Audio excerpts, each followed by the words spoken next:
Hello everyone and welcome back to the channel. In this video I'll be reacting to Habitual Line Cross's new video, Australia versus America. Just quickly getting a couple points out of the road. Point number one is you should subscribe to Mr. Line Crosser if you aren't already. He's a very good content creator and I think his stuff's quite awesome. Point number two, I will probably skip a couple of segments, especially like the just talking bits, because like I can't really react to things where the guy's saying, welcome to my channel, like there's only so much I can do with that, and I feel like I'm morally obligated, since I'm literally stealing his content to make a video. I feel morally obligated to actually give reactions, not just, nod my head off screen or, say, hell yeah, a couple of times. It's just my opinion. But yeah, with that out of the road, if you find yourselves enjoying, consider leaving a like. Definitely subscribe to Line Crosser. He's a very good content creator. I really like the guy. And yeah, and I hope you enjoy. On today's episode of USA versus the World, today we are pitting 48% of the United States Army's combat capability, known as 3 Corps, against Australia.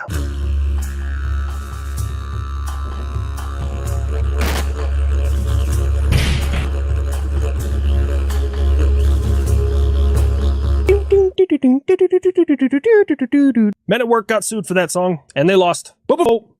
This one, I wanted to try and find a kind of a parallel combat group. Like, I didn't, it's one of those ones that, like, I do have to handicap the US. Realistically, this isn't going to happen for multiple reasons. First of all, we're fucking allies. I fuck with the Aussies. I've worked with the Aussies before. Super awesome people.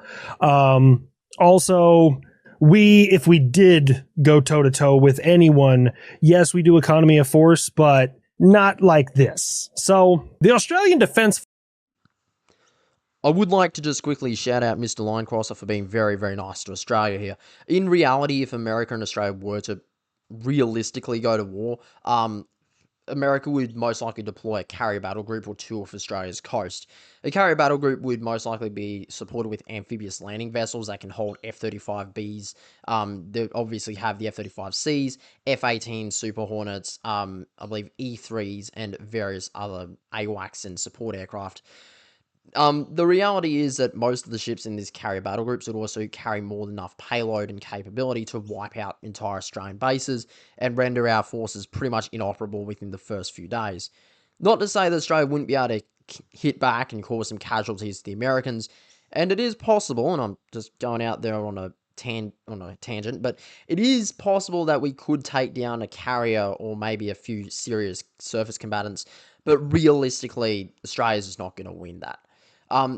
However, that being said, obviously, this Air Force also works. The American Air Force could theoretically deploy, but it just wouldn't be to as much of the extent that a carrier battle group can actually operate. Now, this all being said, like, as he's saying, he's doing this for the sake of it actually being, a video instead of America curb stomps, the end.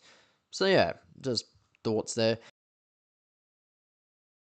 Force, which encompasses their Army, their Navy, and their Air Force. The ADF, or Australian Defence Force, has 19,586 people in their Navy. They have 48,598 people in their Army, and they have 21,602 in their Air Force, bringing them to a grand total of 89,786. So the US, I grabbed 3 Corps.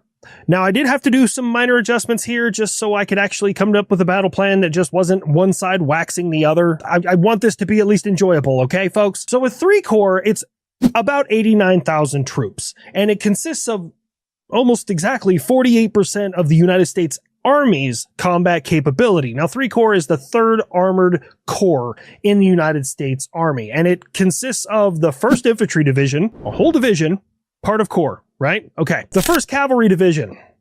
You guys all have that patch. The horse they didn't ride and the river they didn't cross. I love talking that shit. The 1st Armored Division. Old Ironsides, which I think is a really bitchin' fucking patch. I've worked with those guys. I've been around Fort Bliss. That's where a lot of them are at. Fucking awesome patch. I really think it's cool.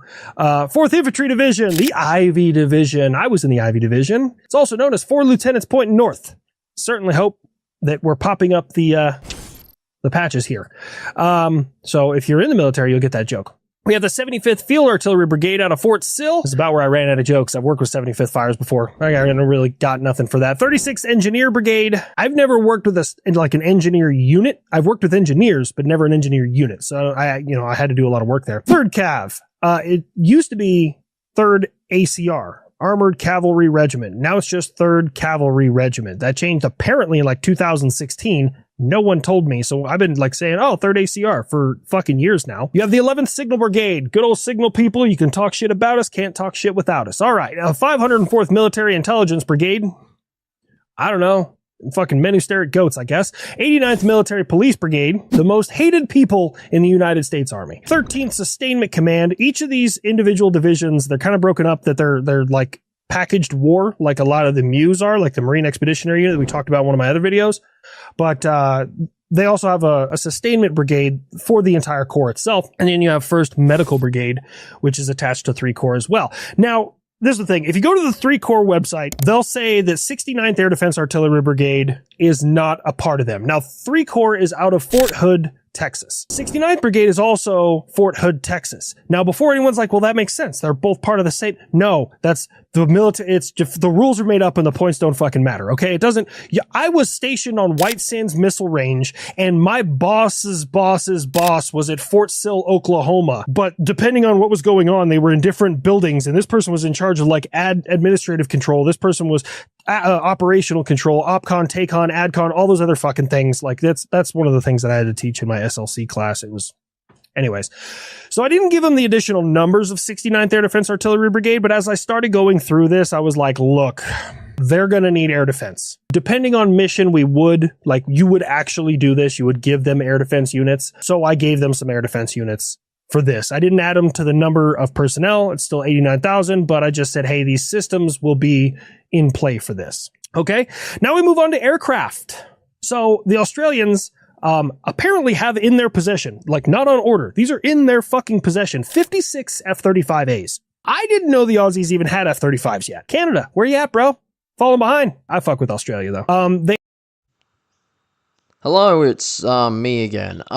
Just a quick correction with the F-35s. Australia is the I believe basically the second country to receive its full capability of the aircraft. We initially ordered 72, and so far we have received every single one of them, or at least as far as I'm aware. According to a defence.com.au, which is basically a Australian government related site, it claims that we received our full F-35 fleet within December 19th, 2024, meaning that we have about 72 F-35s in addition to the F-18 Super Hornets. Now, we did have an intention to increase it to 100. However, the decision was made to instead retain number 1 squadron's 24 F-18 F Super Hornets through the 2040s. However, it is possible that with new governments that come along, or depending on how the Albanese government sees it, we might end up procuring more, we might not, just sort of depends on the overall decision making and what they see as a priority. They have 24 FA-18F Super Hornets. They have 11 EA-18 Growlers. Go ahead, Brits. Keep laughing. For those of you Americans that don't know, Growler is apparently a synonym for clunge, for lady bits. I didn't know that. But anyways, the PA Poseidon, they have fucking 12 of those. And then for rotary wing, they have 2 Apaches. They have more in order, but they have 2 of them right now. And then they have the Eurocopter Tiger, which is kind of a multi-role attack chopper. They have 22 of those, but they are actually in the current process of replacing those with the Apache. 3 Corps is, again, one of those that likes to hide numbers of things. And aviation's fucking weird in general. It's weird. Okay. So I was like, okay, first of all, do they have any fixed wing? No, the United States Army doesn't have any fixed wing aircraft. Well, at least fixed wing combat aircraft. So there's no F fucking anythings in this. 22s, 35s, 16s, 15s, fucking 18s, none of it.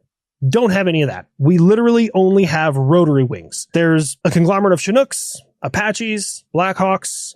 Blackhawk is it can be strapped for any kind of thing. You can even use them for attack versions. They have attack versions of the Blackhawk. So in 3 Corps, you can't find the exact number of combat aircraft. However, Your average combat aviation brigade is around 110 aircraft. That's your attack aircraft, your sustainment aircraft, everything. And sustainment is going to be hugely, vitally important in this fight around the end. So there's 4 of those combat aviation brigades in 3 corps. So 110 times 4, 140. So when it comes to ships, the Australians have the Anzac class frigate. They got 8 of those. They have the Hobart class destroyer. They got 3 of those. And the Collins class sub, they have 6 of those. I know they've bought, I think it's Virginia class from the United States, but those have not been delivered yet. So we're doing this as if it happened today. Hello, yes, it's me again. I'm just gonna quickly push the glasses up my nose bridge and put on the nerd voice. But actually, we don't really have 6. We got closer to, I think, 2 or 3 in operational service. Late 2024, we had a bit of a debacle where only 1 was actually operational. So it is a little bit up in the air as to how many we really have. Additionally, we may not be able to operate all 8 of our Anzac class either. I'm not sure what their readiness or operational rates are, but I'm pretty sure it's closer to being somewhere around 7 or so being operational instead of the full 8. As for the Hobart class, I have no clue. There's not really much information, that sort of thing. Corps side, we don't have any boats, like at all. 3/4, it's armor. Hello, it only took me about 2 seconds to do another interjection. Just another little thing, we have about 25 patrol boats. These are of the Cape class variety, which can carry a 25mm Bushmaster chain gun and 250 caliber machine guns. Each one of these boats can also carry personnel inside the ship, with weapons such as rifles, shotguns, handguns, etc. And if it really came down to it, you could theoretically equip them with stingers or manpad type weapon systems.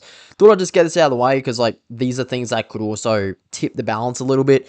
Like we're saying, this isn't the full force of the American military, obviously, but at the same time, these kind of things could definitely be used in harassment or even just shutting down certain areas. I mean, if I was an American trying to conduct a landing operation and suddenly a boat turned up behind us spraying 25mm, I probably wouldn't be too happy with my life choices at that point.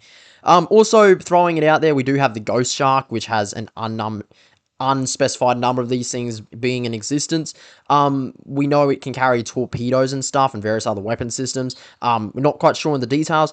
And we also forgot the Ghost Bat, which is a fairly unfortunate name if you understand Australian slang. The Ghost Bat has just recently completed its first weapons testing, which means that it is now missile certified. So these things can also be conducting operations against the American forces. Not going to be much of a game changer. We only have 6 of the damn things in existence at the moment, but it is a weapon that we have access to. I think it's Virginia class from the United States, but those have not been delivered yet. So we're doing this as if it happened today. 3/4 side, we don't have any boats, like at all. 3/4, it's armor. Look, tanks and water don't, well, they did in World War II, they mixed. Now they don't. And the Marine Corps is out of their goddamn mind. They're driving armored vehicles into the ocean. Fuck that. Now we move on to tanks. So when it comes to naval power, the Australians are winning heavily there, and I took that into account. The Australians, when it comes to armor, they have 75-ish. Those are M1A. It's like a mix of both. They originally had M1A1s, and now they're all being upgraded to the M1A2 SEP V3s, so that way they'll have all that. And they're trying to eventually go up to 90, but their goal is 75 for sure.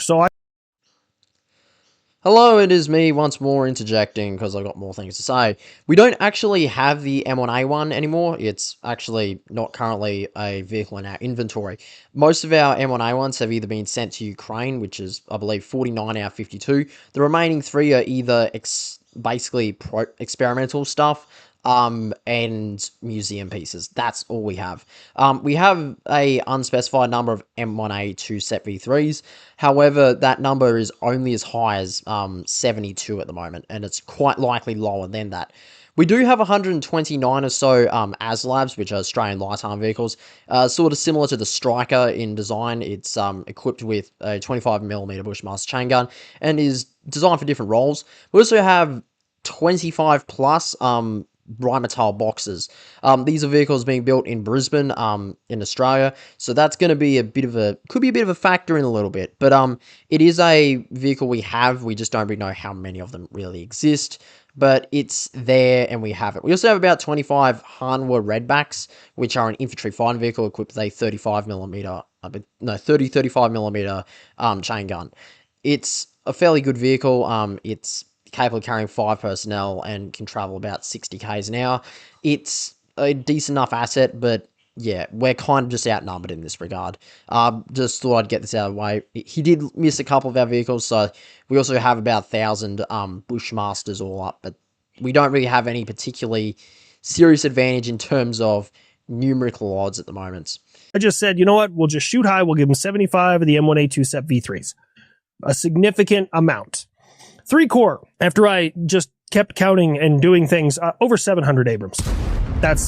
So I'm sorry, Australia, you are severely outgunned in that category. But from what I saw of your terrain, having a lot of tanks doesn't really matter as much as a lot of people think. Then we get to missiles. I looked at Australia. They have the same shit we do. However, and I didn't even know this existed, and motherfuckers at Raytheon, you sneaky. Okay, I'm going to say this in the best way that I possibly can, okay? Without, obviously going to prison. So the US and Australia are working together creating the HACM, which is the Hypersonic Attack Cruise Missile. And its goal is to be fielded and ready to go by 2027. So I would just, they have the same ones as us, but I was like, this one I haven't heard of. I have not heard of the HACM, not this version of HACM, because in Patriot, in one of the entries, there is an entry for HACM, which is High Altitude Cruise Missile. I mean, it's, as they say, we just be building shit. Which is an oxymoron, because that's not really a thing. I had someone explain it to me one time. I kind of forgot everything, but I was like, you know what? Who is working with them? Apparently Raytheon is also working with them on this. So it's like, look, this entry didn't mean anything, and now we're going to design the system that goes with it. It was 30 years for this joke in the making, but Raytheon, I'm fucking proud of you. Took the Australians to jump on board, but kind of excited about that. It's supposed to have a range of like 1,900 kilometers. I'm curious about it because traveling for that range at that speed, they're claiming around Mach 8 at that elevation. That's a lot of heat. That's a lot of pressure. I don't know what the fuck they're using that thing is made out of. This is kind of the neat thing about Australia. It's that a lot of the weapons America has, we also have.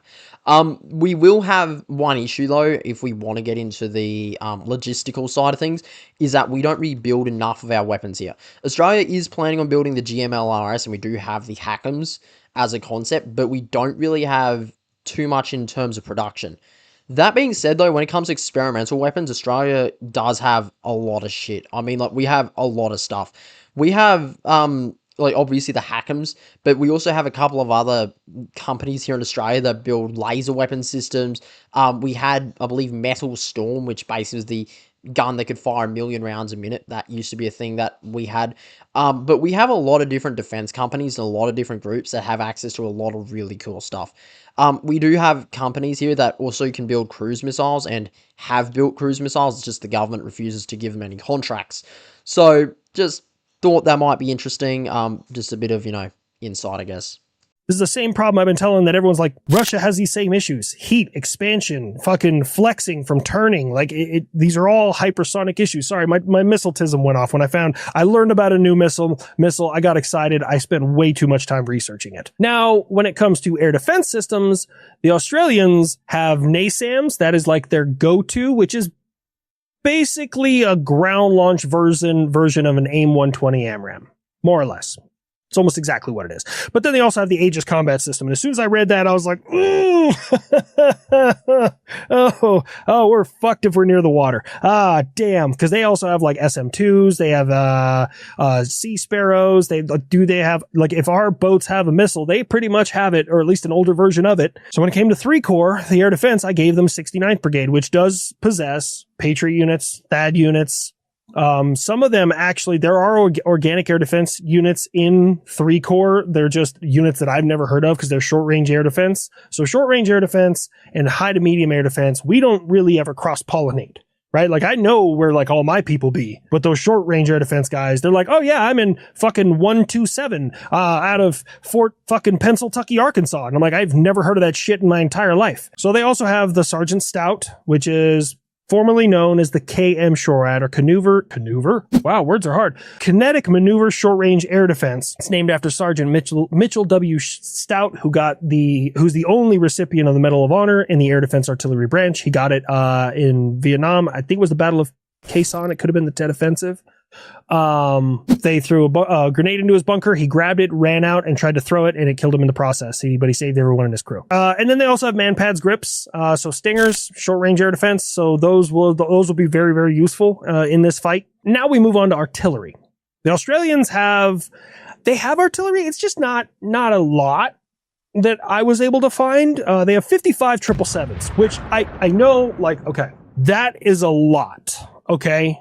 That's 55 155 millimeter artillery pieces. That's a good amount of firepower, right? I'm not talking shit. But compared to the United States, look, what we're bringing into this fight, and there's a reason why 3 Corps is like 48% of the United States Army, like combat capability, is because you also have an unknown number of M2A2s that are left over from World War II. They're 105 millimeter.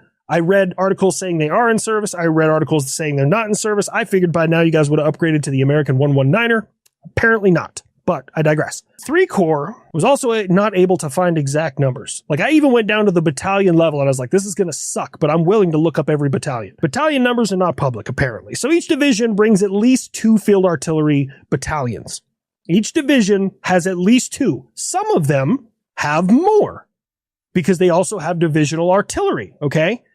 So 75th Fires, which is part of this, is also nothing but field artillery. All of 75th Fires Brigade. Like there's a sustainment unit here or there, but it's literally just arty. Like it ain't a party without arty. So basically what I said is rest assured you're going to have a large number of HIMARS, 777s, 119ers, and MLRS. The difference between the HIMARS and the MLRS is one is the M142 HIMARS and the other one is the M270 MLRS. 2 pods, 1 pod, lighter, bigger. There's a lot of differences, but that's just the easiest with tracks, tires. Yeah. Now we get down to the war plan. Australia, you guys have been there like over 100 years. Why does no one live in most of your country? I mean, I get it. It's fucked up out there, right? Like it's the Australian outback. It's the Australian, like I understand, but I don't get it. You know what I'm saying? Okay. So basically all of your bases minus a select few, are in Brisbane. I'm sure you're going to hate my pronunciation of these. Brisbane, Sydney, Melbourne, Adelaide, and Perth. Perth. I'm bringing my Perth to the ball. I'm sorry. I hate that so much. I don't like the way that city is fucking said. So a small number of Royal Australian Air Force, RAAF, whatever, bases are on the north side of Australia with nothing in between. There's literally like, guys, okay.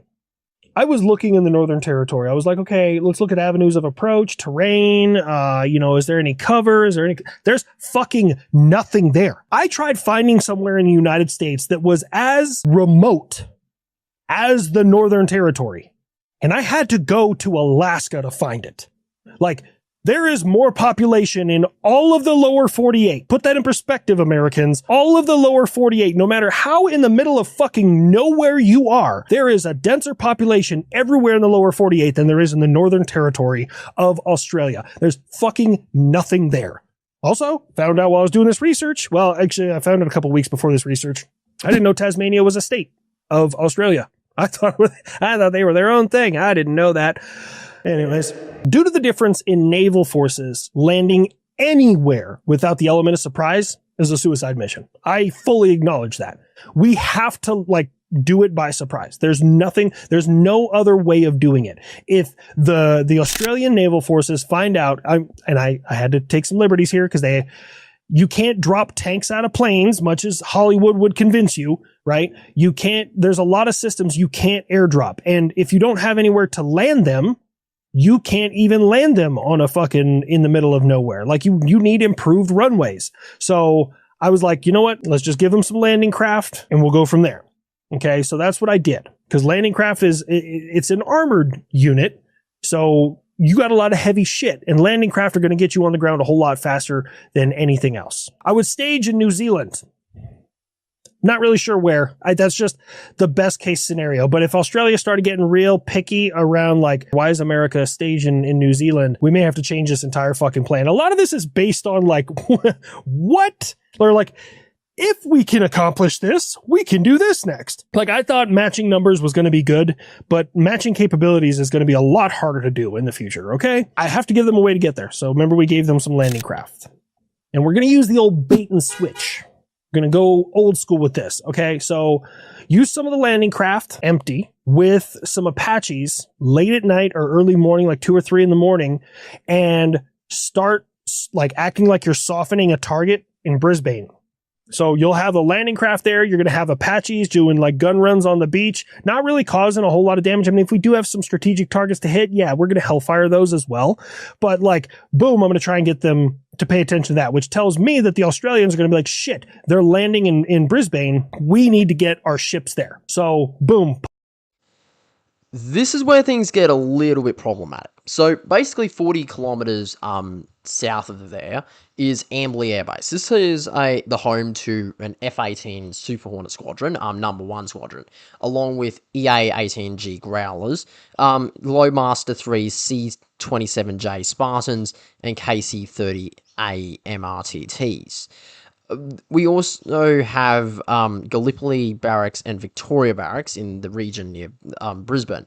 Gallipoli Barracks is home to the 7th Brigade, which includes armoured artillery, engineers, signals, infantry, medical, and other combat support units. Gallipoli's forces are equipped with things like the ASLAV, Rheinmetall boxes, and various other combat assets. So this is definitely going to be a very difficult move. In fact, it's quite possible that the capacities in the region would be more than enough to identify that this isn't enough of a push, or this isn't the full force from the American army. Additionally, there are likely patrol boats and assets in the region as well that could be used as anti-air or other support assets, and this starts to become quite problematic for the Americans. The thing is, Australia, whilst we do have a lot of stuff spread out, we do also have a lot of weapons in the regions that can defend the immediate areas.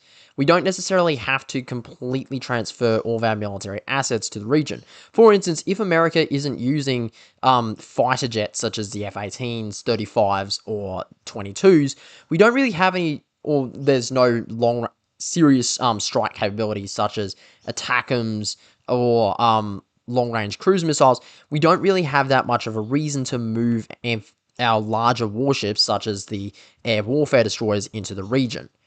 It's quite possible that this will be very, very difficult to pull off even in the first place, as a deterrence, let alone, or as a distraction, let alone an actual attempt to take the territory. Pulling attention that way, hopefully the bait and switch works. Fucking fingers crossed. Then we're going to button hook 2 divisions, 2 whole fucking divisions to the south near Melbourne. There's a little tiny, like, it's like a fart of a fucking town. It's called Honeysuckles. I wrote down the lat long of it for my editor, just because I don't know if you'll be able to search for that. That landing spot, I was looking at the terrain. It allows standoff from the mountains for air defense units. I didn't know this, but like the whole southeast side of Australia is very fucking mountainous. Now, if you are the attacker and you're using aircraft, mountains help. But if you are the defender, mountains fucking suck, okay?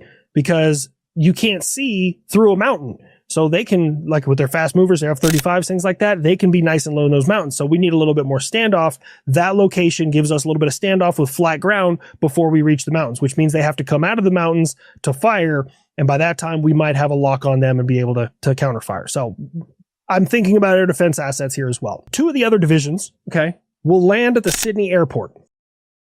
I looked all around fucking Sydney. I looked.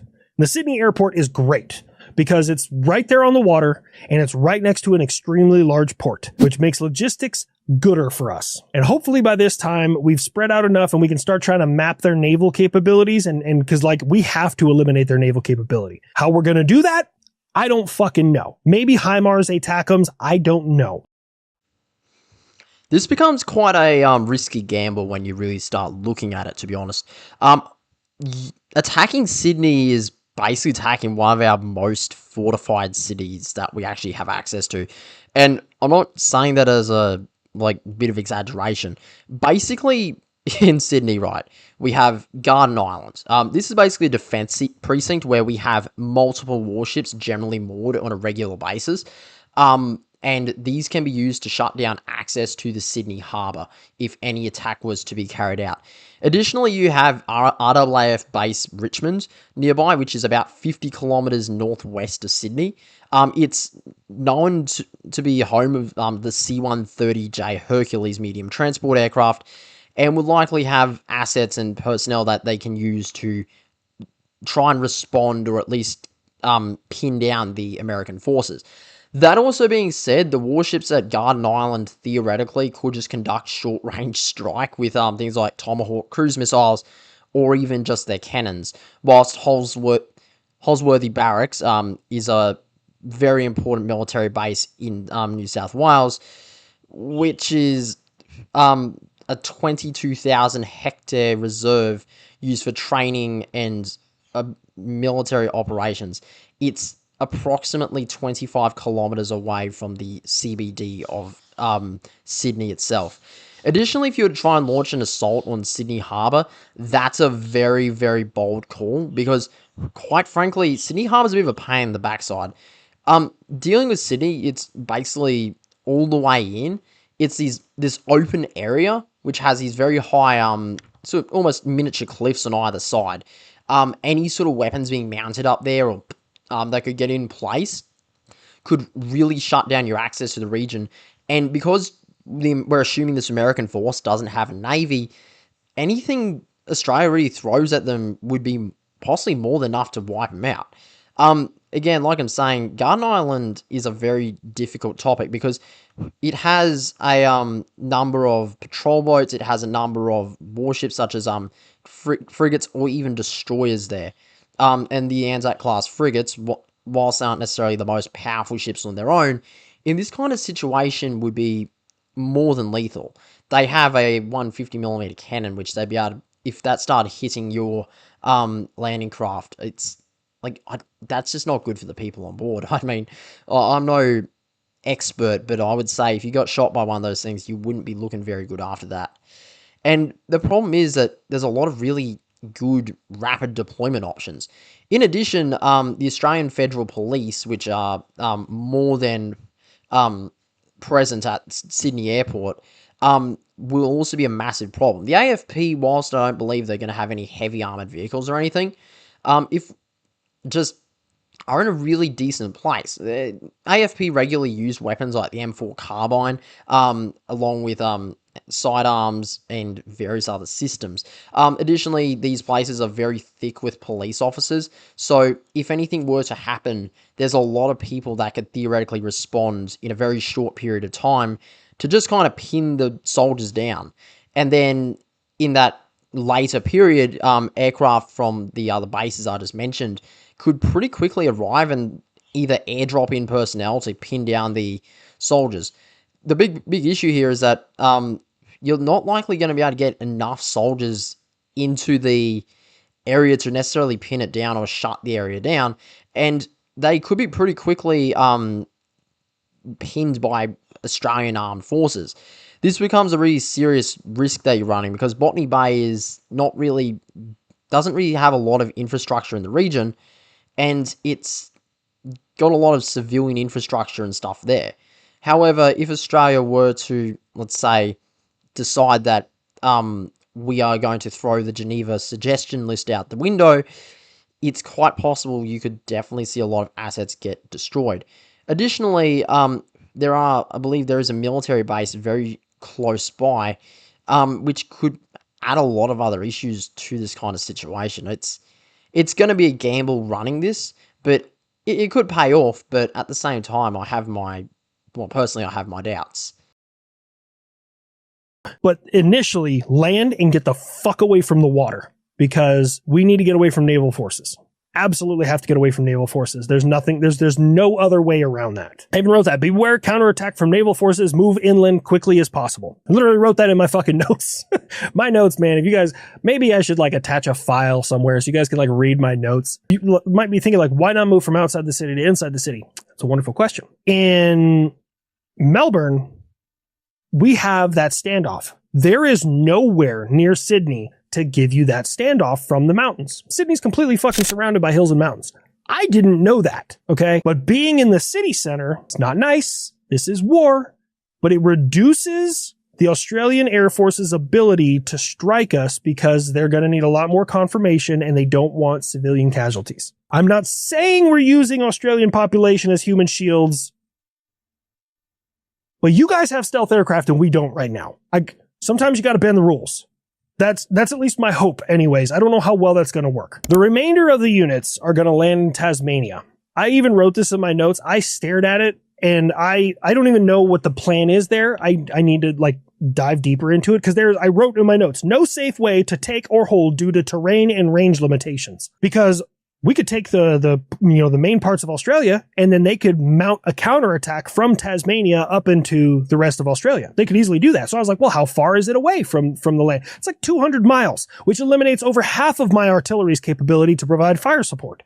And then I have a limited number of like ATACMs that can really reach out there that far. So we're limited there. Am I going to use my gunships? No, I need my gunships to be doing other things. So like I couldn't solve the Tasmania issue. Luckily, there's only a couple of bases down there. So I got nothing. This is a tough one. This is a real tough one. So if the units are successful near Melbourne, okay, they need to push to Adelaide. It will be an interesting one attacking Melbourne, actually. Basically, in the Melbourne area, you've got Victoria Barracks, Simpson Barracks, but you also have RAAF and Williams, and you do have military assets often based at the Avalon Airport. Basically, it's going to be a really, really difficult fight because they have F-35s in the region, along with a fairly significant amount of personnel and various other production capabilities. I'm not going to be saying this can't work out, but you will be operating in close proximity to F-35s and various other combat platforms that we have in the region. Which will make things very difficult for your forces. Now, they might be able to establish that control for fire control and launch points.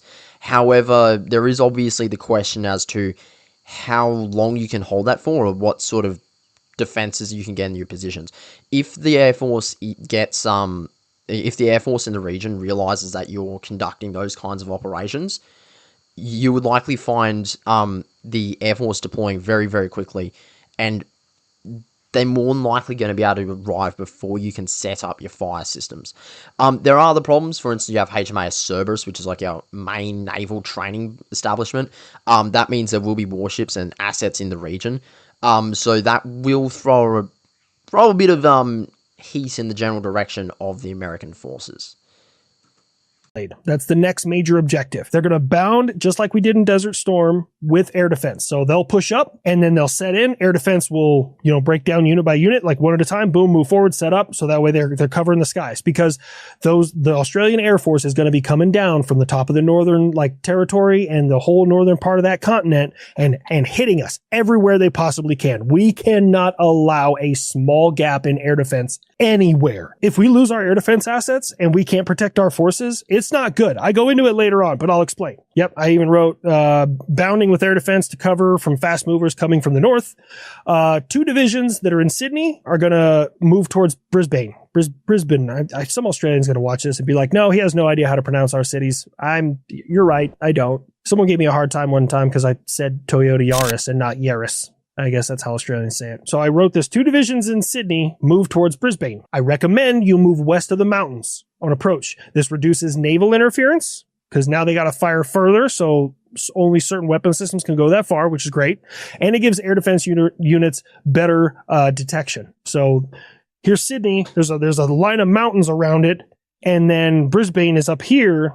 So I recommended they go through the mountains to the backside of the mountains where it's all just fucking flat, to watch from that incursion of fast movers from the north. Air defense units can protect from the north while they bound up and then start taking Brisbane. That's the plan anyways. I wrote this, if possible. These are big ifs. If possible, leverage gunships to ground the RAAF F-35s. And I wrote this in all caps, vital to mission success. Those F-35s are the big wild card. They really are. And before anyone's like, well, I thought you said, Patriot is really good. So is the F-35. So here's the thing. Stealth technology in general is not an infinite resource. Every radar on the planet can see stealth aircraft. Crazy idea. Wait. It's all a matter of when it can see it. So the radar cross section on an F-35 is like a sparrow, I think, is roughly the size of it. It's like that big. Okay. If I'm blasting out pencil beams, sooner or later, I'm going to get a return off of that radar cross section. But the beauty of the F-35 program is that it's hoping, like, their goal is to open and release their weapon before I ever know they're there. So now I got to deal with an incoming missile, and I never saw the thing that shot it at me. If we can get our gunships up there in the north, maybe we can ground enough of their F-35s? Big maybe. I would really like, it's not the VTOL version or the STOL version. So maybe we can fucking impact the runways a little bit and see if we can slow them down. If the F-35s survive, air defense capability will be severely reduced. Those 35s are going to hunt the living piss out of us, and they're going to do it with Growlers on their back. Growlers are scary enough to begin with because of what they can do to air defense systems and radars.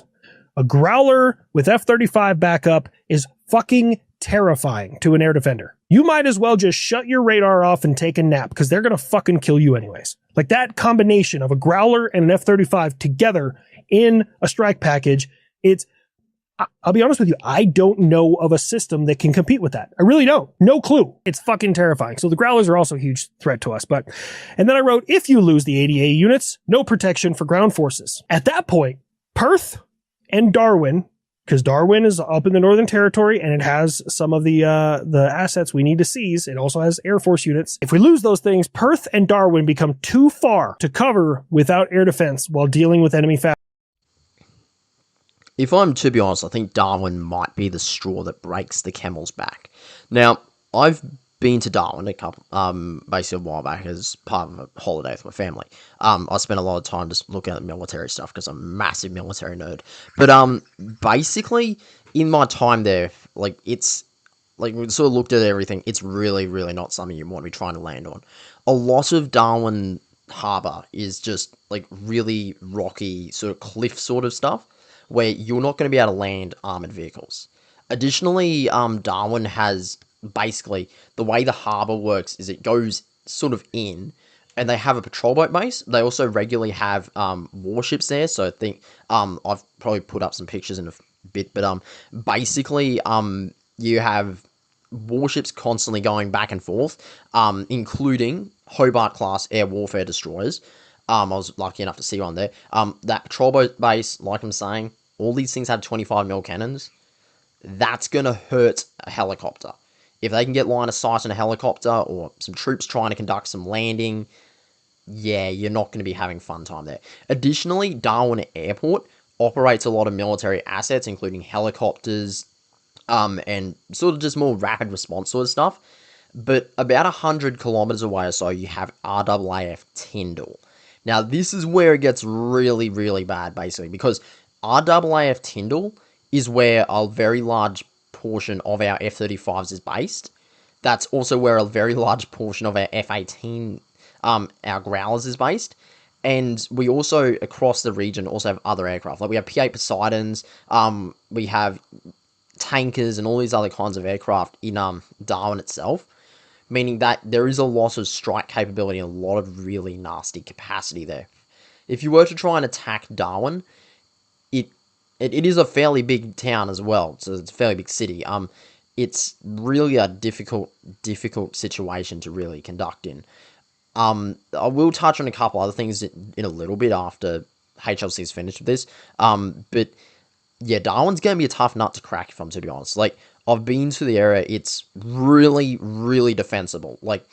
You could defend that thing against a lot of enemy forces, and yeah, basically on the waterfront, all these high-rise buildings, that's going to be a nightmare trying to attack. You have I believe, an Australian reconnaissance unit in the region, with basically vehicles equivalent to infantry fighting vehicles, and you have a lot of other stuff. Also, quickly just ducking back to Brisbane, that's also where production for things like the Rheinmetall Boxer is. Along with Melbourne, I forgot to mention this. This is where we produce the Hanwha Redback and the AS9 Huntsman. So the Huntsman is a self-propelled gun. The Hanwha Redback's an infantry fighting vehicle. Now, they're currently not in mass production, but we do have them. And it's possible, if you're trying to assault Melbourne, it's more than likely that that they could just go, let's just try and rush as many of these vehicles out. It's also true for Brisbane.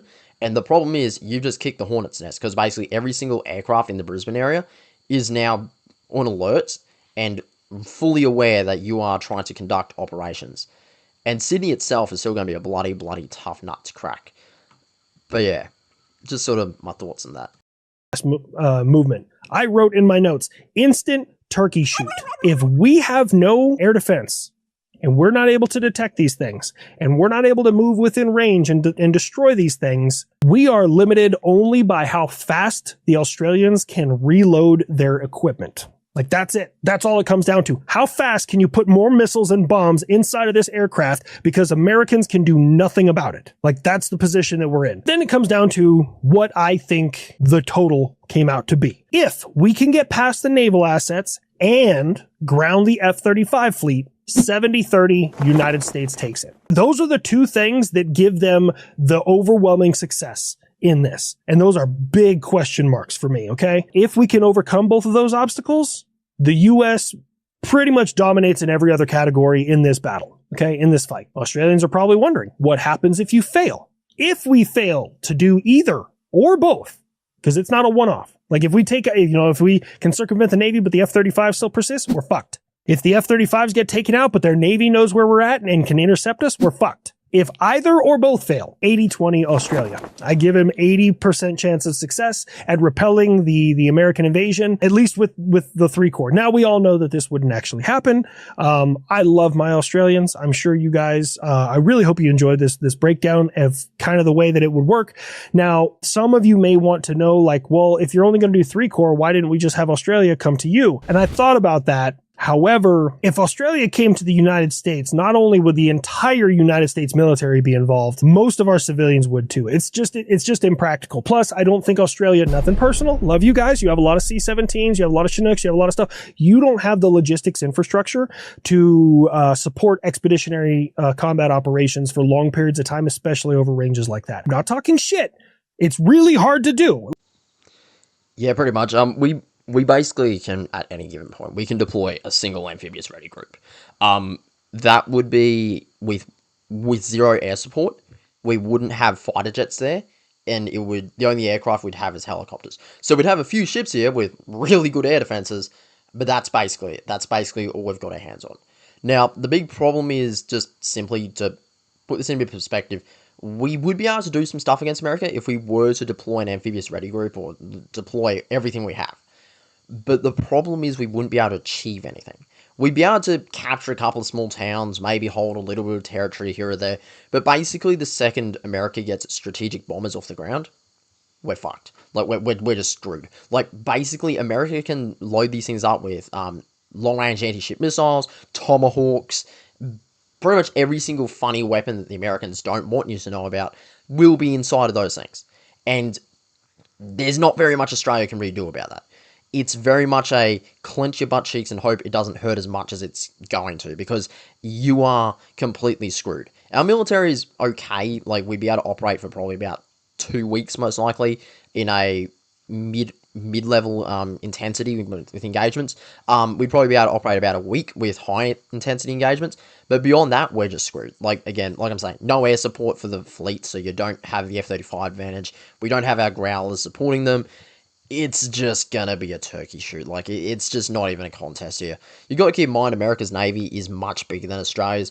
Each ship is much more capable than ours, which is gonna be an issue. Also, just quickly, because I've seen the comments of this video for HLCs, why didn't he do an amphibious ready group?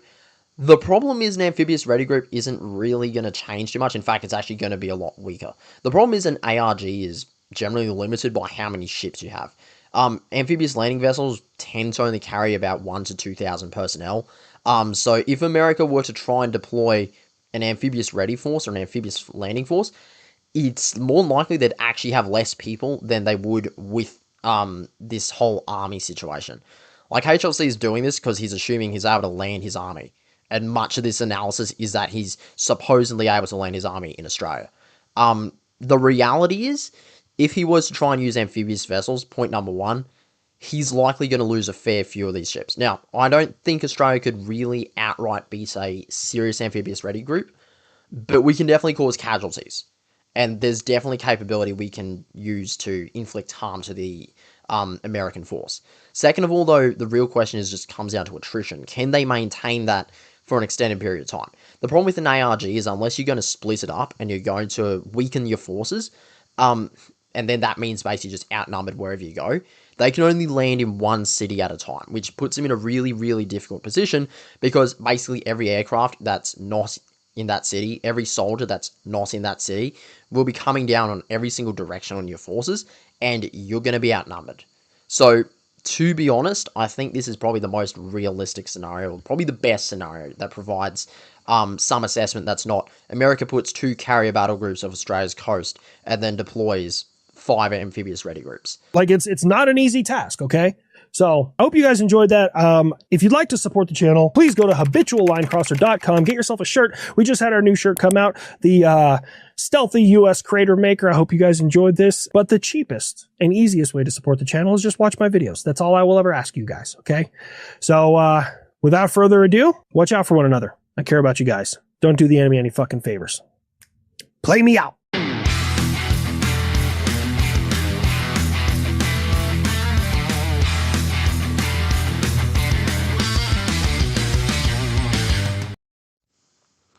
Alrighty, just a couple things I just want to get out of the way before we really finish up the video.